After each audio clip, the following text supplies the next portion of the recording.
understand that building security for the future requires some level of saving, and it requires some level of investing. And within that, all through the different life transitions, you've got different trade-offs to make. So you may be saying, well, do I pay down? I've just had a nice bit of money or a wage rise. Do I pay down the mortgage, or do I put it into an ISA, or do I put it into my pension? So all these things there's no specific answer to any of them. What they do raise, though, is what is my thinking process around this? And so that means, do I have conscious positive engagement with my finances? Do I look at this and go, what can I do with it? Or do I look at it and go, oh, never mind, I'm not going to go near that, because thinking about finances makes me feel discomfort and not great about myself. So look at your decision-making process.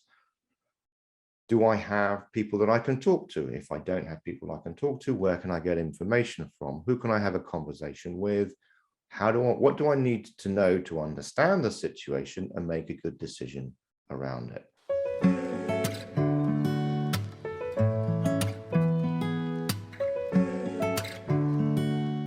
Well, once you've paid off your credit card debts, then you need to start saving towards the financial future. There are two basic approaches. One is ISAs. There's also a mortgage, and one is pensions. So what they have, or the ISAs and pensions have in common, is the government wants you to save money. So the government subsidizes people who save money. And that's why when you put money into a pension, you put 80p into a pension, then the government chips in another 20p. But obviously you can't take the money out till you're much later, till you're 60 or 65 or whatever that number is. If your employer matches a pension contribution, so you put in 1% and they put in another 1%, or maybe even 2% or 3%, take the free money. Always optimize for the free money. If you put money into an ISA, then that money, whatever you earn on that, is tax-free. In general, maximize out all of the schemes that the government has available to you for tax-free savings.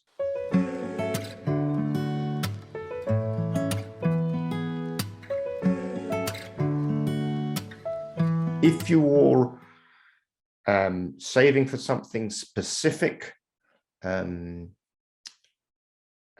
you may or may not need the money, then it's much better to put it into an ISA, because then you can access the money. But while it's tucked away in an ISA, it's earning tax-free income for you. Cash ISAs can, but essentially, if you're building wealth over the long term, you're looking at it from like a 30-40 year perspective, then cash isn't going to be enough for you.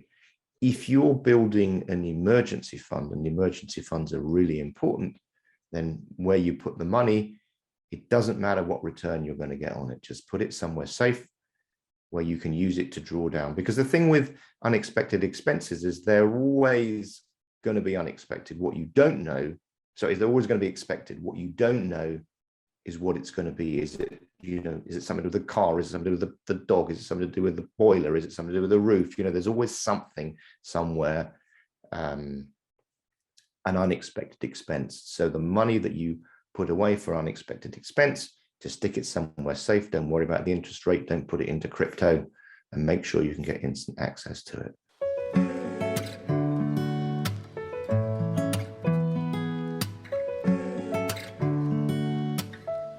The more money you save now, potentially the more money you have tucked away and built up over time for the future. And this is very much a personal decision. I tend to work on the principle that you also need to enjoy the present moment. And if you're too busy saving for the future, then that actually detracts. If you're in your 20s or 30s, you should be having a huge amount of fun right now. I know it's good to save for the future, and that's fantastic.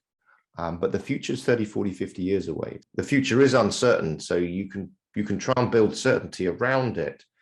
But I don't think that should be at the expense of living from day to day. Retirement is best seen as building yourself the ability to work as much or as little as you want to in your future, as opposed to this hard date target. I need to stop work on this day. The two most dangerous years of your life are the year you're born and the year you'll retire, at least from, the health and death statistics. So while people always talk about kind of, oh, I can't wait to start work, actually, work is an enormously important part of our lives. It validates us. It pays for certainty. It pays for a whole bunch of stuff. There's a whole, so a lot of people have this concept of retiring early and I'll be able to do whatever I want. And that's fantastic if you do have very strong plans for that.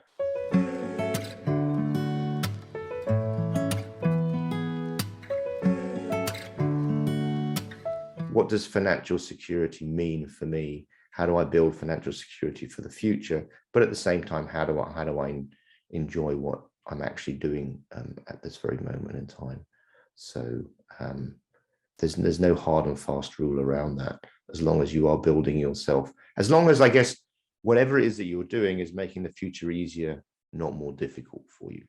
We get a lot of people, particularly the financial independence retire early crowd, saying that, you just need to give up your lattes and your avocado toast and you'll retire millionaires. It's really not that simple.